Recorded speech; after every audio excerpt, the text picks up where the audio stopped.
It's who you are. It's who you are, and I'm loved by you. It's who I am. It's who I am. It's who I am. I've seen many searching for answers, far and wide, but I know we're all searching for answers. Only you provide, 'cause you know just what we need before we say a word. You're a good, good Father. It's who you are. It's who you are. It's who you are, and I'm loved by you. It's who I am. It's who I am. It's who I am. You are perfect in all of your ways. You are perfect in all of your ways.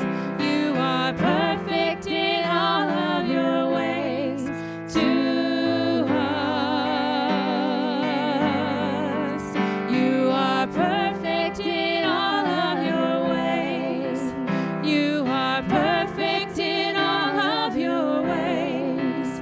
You are perfect in all of your ways to us. Love so undeniable, I can hardly speak. Peace so unexplainable, I can hardly think as you call me. Deeper still as you call me. Deeper still as you call me. Deeper still into love. Love, love, you're a good, good Father. It's who you are. It's who you are. It's who you are, and I'm loved by you. It's who I am. It's who I am. It's who I am. You're a good, good Father. It's who you are. It's who you are. It's who you are, and I'm loved by you. It's who I am. It's who I am. It's who I am.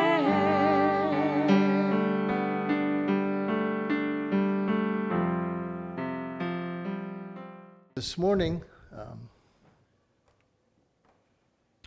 we are going to be looking at David's life again. We started that last week, and I was, when I started this, I was like kind of excited about Father's Day, and I was like, okay, we're going to look at David's life, and he was a father, he was a king, he was a man of God, and this is going to be fun to look at his life. And this week I spent time reading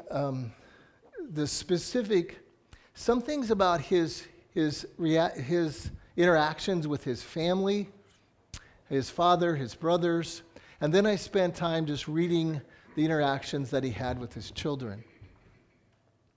And I've decided that I'm not going to talk about Father's Day today, because David was a great man, a great warrior. I mean, you know, we have the story of David and Goliath, and we have so many amazing stories of David, and we have all his writings about how he talked about God and glorified God, and God was his rock and his refuge.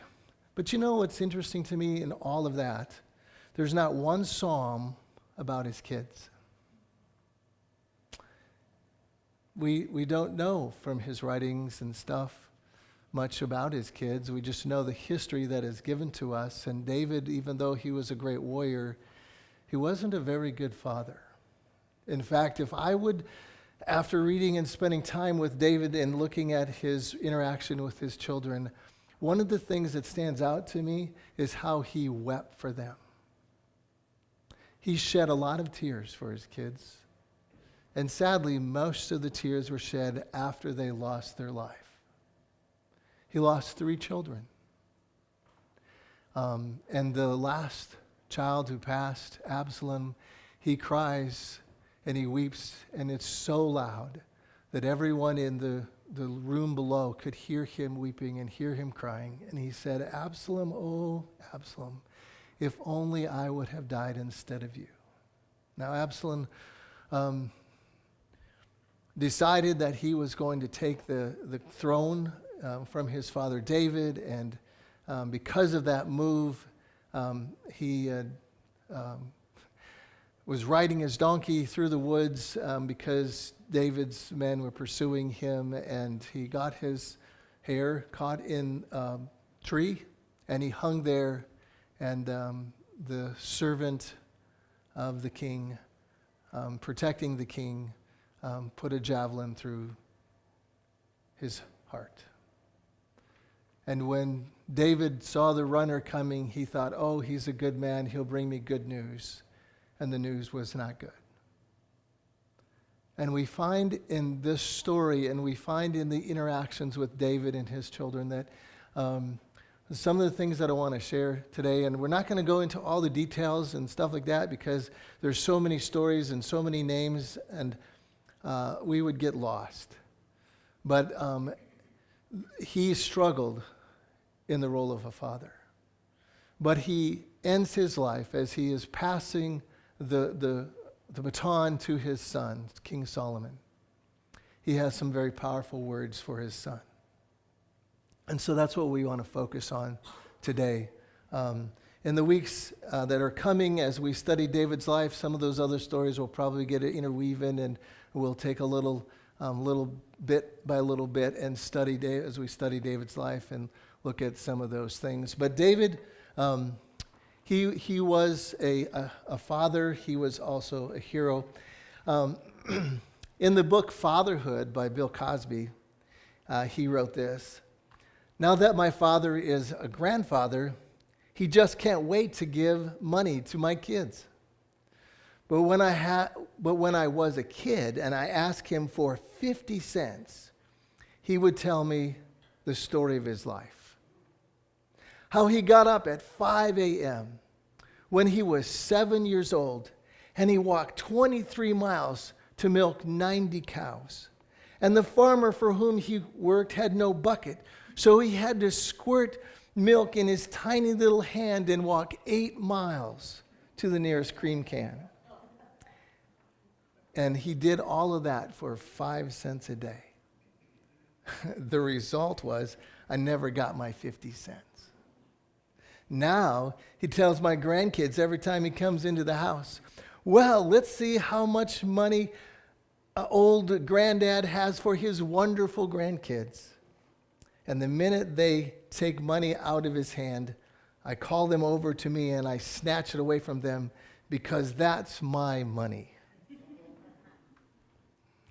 It's a humorous look at being a father and a grandfather. But being a parent and a father can have some interesting and some trying experiences as we live those out in our lives. We look at David's life, and I think he could have been helped by Dr. Lewis in his course, In Search of the Authentic Man. And as we, as men, went through that last year, we learned and made a commitment that we would reject passivity. We would accept responsibility. We would lead courageously, and we would expect God's reward. And there were some things, if we get into David's life, and as we do, we're going to probably talk about the fact that he was very passive when it came to his children. He heard about things, and he just didn't respond. In fact, one of his sons had been sent away for a number of years until one of the king's aides had set a situation up where a widow came to him and explained a whole story, and he stood firmly on her side. And then she said, "I have one more question for you. What about your son? When are you going to stand up for him? And so we can see the passivity in David's life. He rejected, and as far as many times the responsibility for his own children, he rejected that responsibility. He was a great leader and he led courageously the country, but when it came to leading his family, he failed miserably. But, like I said, we're not going to spend time there. We're going to move on, and we're going to look at specifically his words to Solomon. As David, these are his last hours of his life, and he passes on the throne to his son Solomon, and he passes on the throne with these words. In 1 Kings chapter 2, verses 1 through 4, it says this: When the time drew near for David to die, he gave a charge to Solomon his son. I am about to go the way of all the earth, he said, so be strong, show yourself a man, and observe what the Lord your God requires. Walk in his ways and keep his decrees and commands, and the laws require, as written in the law of Moses, so that you may prosper in all that you do and wherever you go, and that the Lord may keep his promises to me. If your descendants watch how they live, and if they walk faithfully before me with all of their heart and soul, you will never fail to have a man on the throne of Israel. And so as we look at this, the very first thing that we see is that David is talking to Solomon, and he is saying to Solomon, be strong. One day, a woman left her baby daughter with her husband, the dad. And she was busy in another room, and she said, hey, just watch the little girl. And so he said yes, and immediately he buried himself in the newspaper and forgot all about the baby until he heard a series of bumps followed by a horrendous cry. Instantly, he knew that the baby had fallen down the stairs. He called out to his wife, honey, come quick. Our little girl just took her first 12 steps. Be strong. This kid here is eating dirt. I don't know if that makes you strong. But I don't think Solomon had in mind the fact that falling down 12 steps would make you strong. But maybe David had in mind the time that he was going to face the giant. And before he faced the giant, he had to face his brothers who discouraged him and who ridiculed him. They made fun of him. Then he had to face King Saul, who, wasn't sure that he could do this and gave him his armor to try to, to boost his image. But the armor didn't fit. And then finally he had to face the giant, who as well ridiculed him and made fun of him. But when God gives you an assignment, he intends you to carry you through it. If he gave it to you, he will take you through it. And so when we think of the different assignments that Solomon was going to face as king, the things that God would want him to do, Solomon needed to be strong. But not just the strength that he could find in himself, but the strength that he could find in the Lord as well. And he had to face many times all of those who would come along and say, you're not the man for this. You can't do this. Who do you think you are? You have to sometimes face your naysayers first. But if God give you the assignment, be strong and carry on. Adrian Rogers tells about a man who bragged that he had cut off the tail of a man-eating lion with his pocket knife. When asked why he hadn't cut off the lion's head, the man replied, someone had already done that.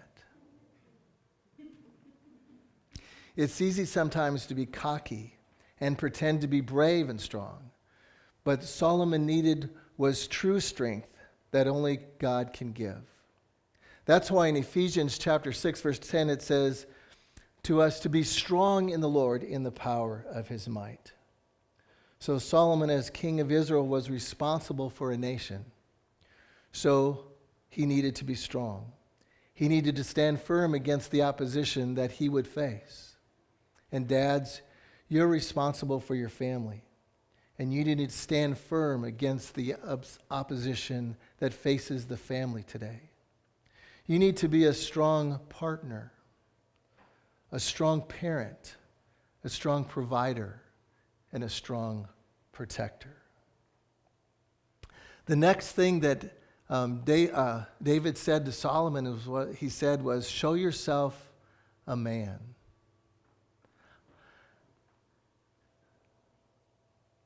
One of the things that we can learn from David's life is that he seemed to be passive when it came to his kids. One of the things that he may have used to step away from his responsibility as a father was the fact that he was busy. Dads are very special to their kids, and they have a tremendous impact on their lives and in our society. It seems that dads are missing from the life of so many kids today. Some people have declared that fathers are not even necessary, but that is not true. In fact, as a nation, we face an epidemic of dads who are missing. 25 million children do not live with their fathers. This is creating a tremendous father wound in those kids.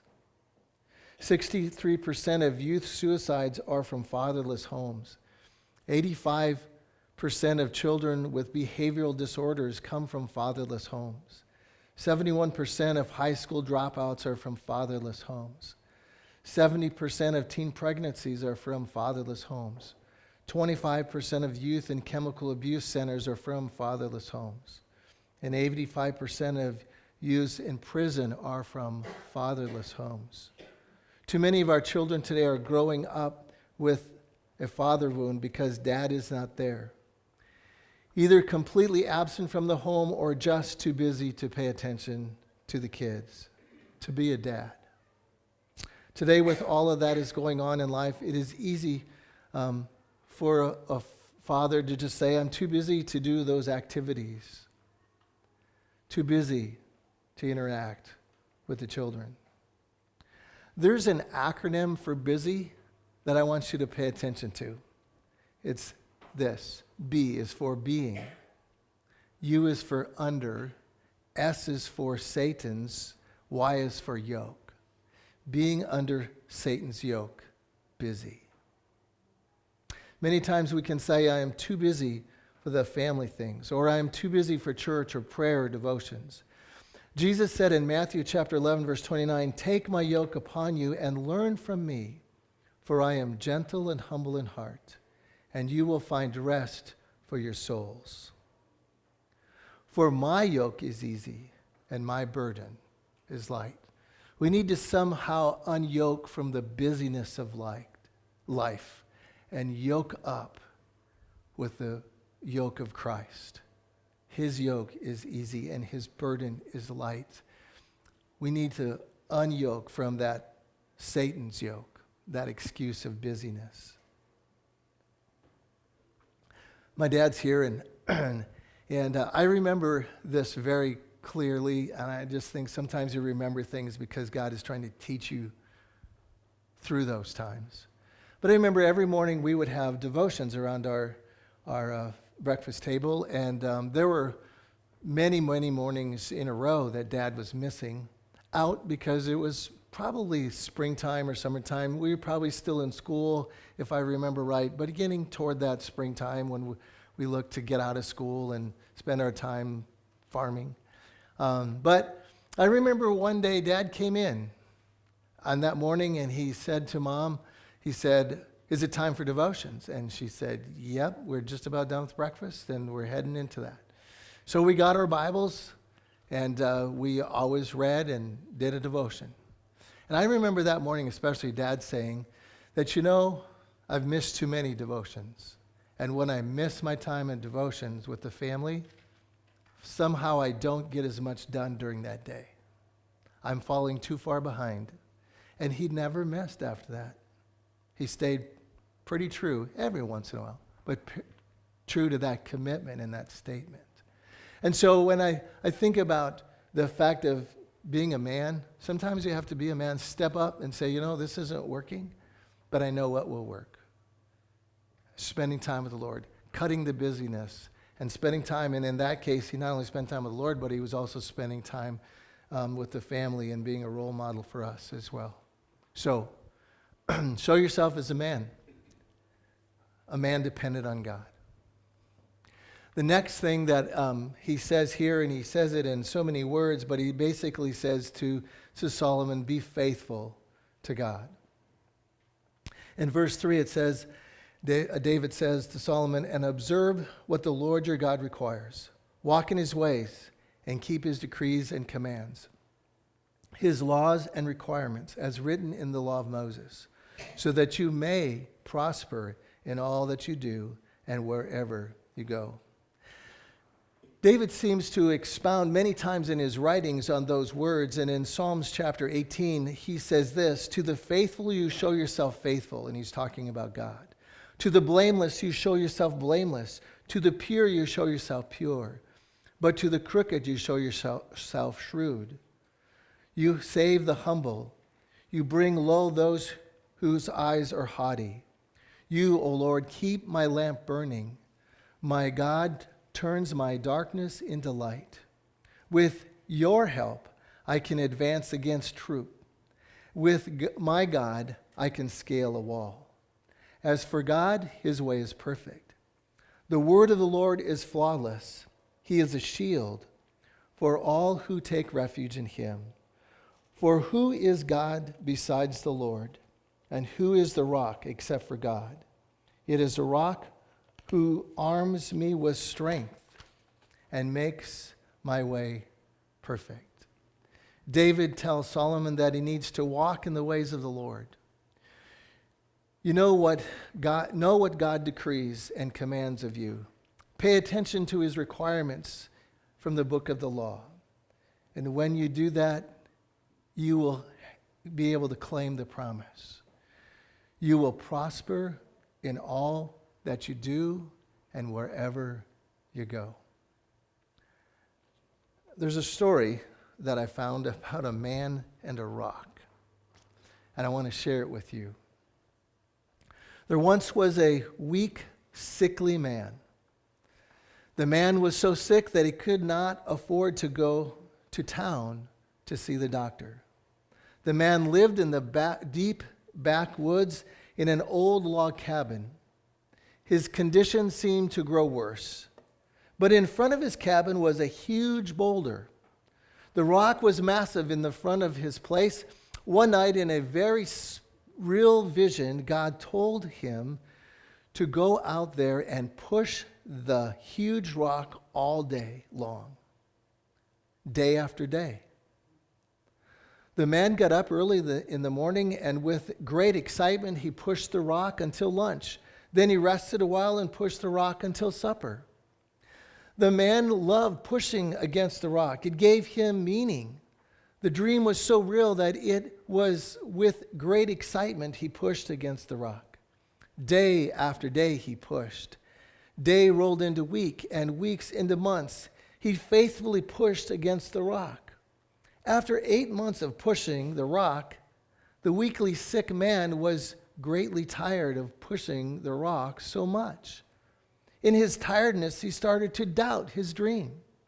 So one day he measured from the porch to the rock. And after daily pushing the rock, he would measure to see how much he had moved the rock.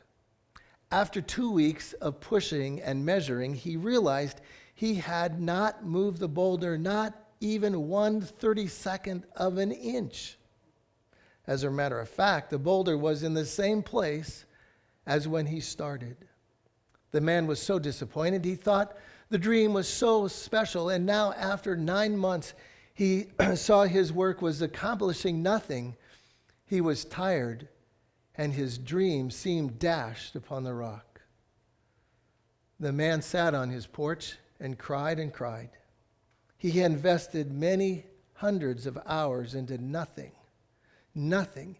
It was all for nothing. As the sun was setting in the west, Jesus came and sat down next to the man as he cried. Jesus said, "Son, why are you crying?" The man replied, "Lord, you know how sick and weak I am. And then this dumb dream you gave me a false hope, and I pushed with all that was within me for 9 months. And that dumb old rock is right where it was when I started." Jesus was kind and said to him, "I never told you to move the rock. I told you to push against the rock." The man replied, "Yes, sir. That was the dream."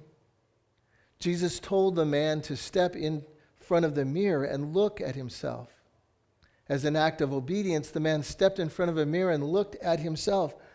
The man was amazed. He had been so sickly and weakly. And what he saw in the mirror was a strong, muscular man.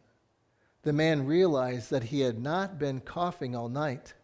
The man started thinking of how well he felt over several months and the strength that he had built by pushing on the rock. Then the man realized that the plan of God was not for the rock, but for the man. So I suggest to you today that God is building people. God is building churches. The storms, the trials, the heartaches, the disappointments are all but part of the process. We should never use people to build churches. We must use churches to build people. Don't start measuring your success. Trust God that will take the process and build his people. God is stretching you. God is growing you. So many times as we look at our lives, and sometimes even as we look, and David could look back at his children and he could feel the disappointment. He could remember the tears and think, I was a failure. I didn't accomplish anything. He could even look at his life and maybe think that. But then you got to factor in the God factor.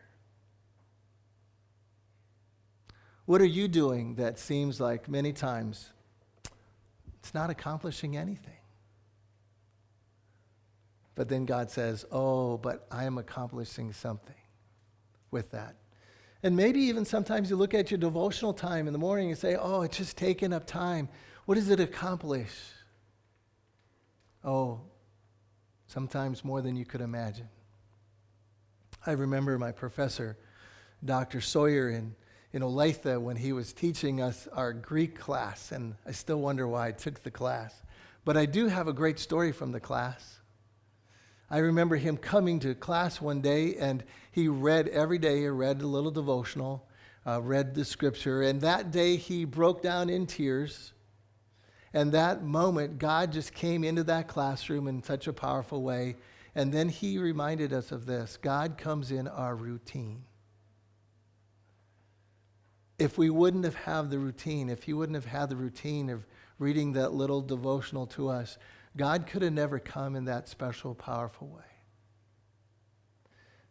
Maybe on your drive to work, or maybe at work, maybe there are times when you just do something and wonder what, and then all of a sudden God just breaks in, or God shows you the purpose of that.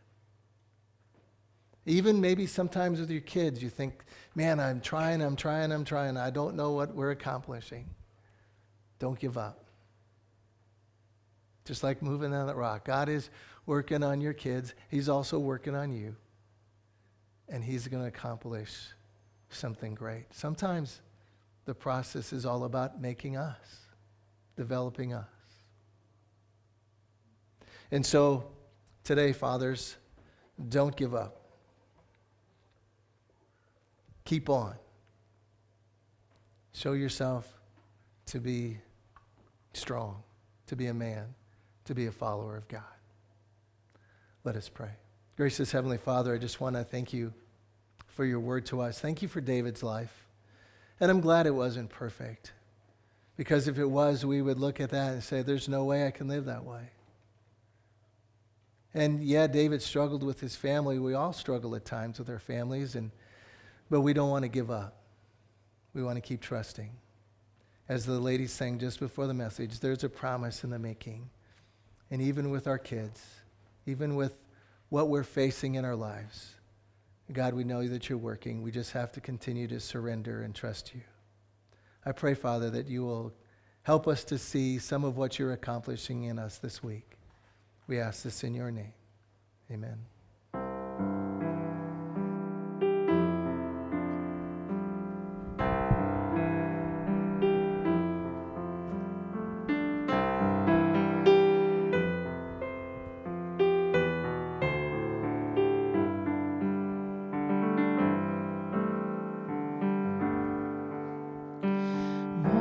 Morning by morning, I wake up to find the power and comfort of God's hand in mine. Season by season, I watch Him amazed in awe of the mystery of His perfect ways.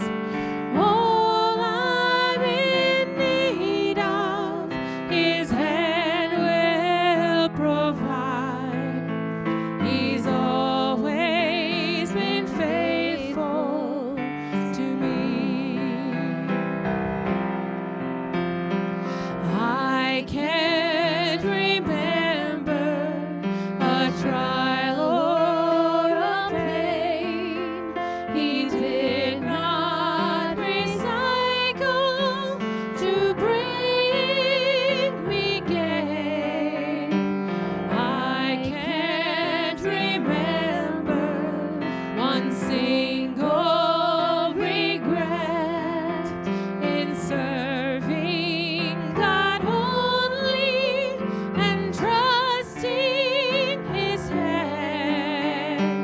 All I'm in need of, His hand will provide. He's always been faithful to me. Great is thy faithfulness. Great is thy faithfulness. Morning by morning, new mercies I see. All I have needed, thy hand hath provided. Great is thy faithfulness, Lord, unto me. This is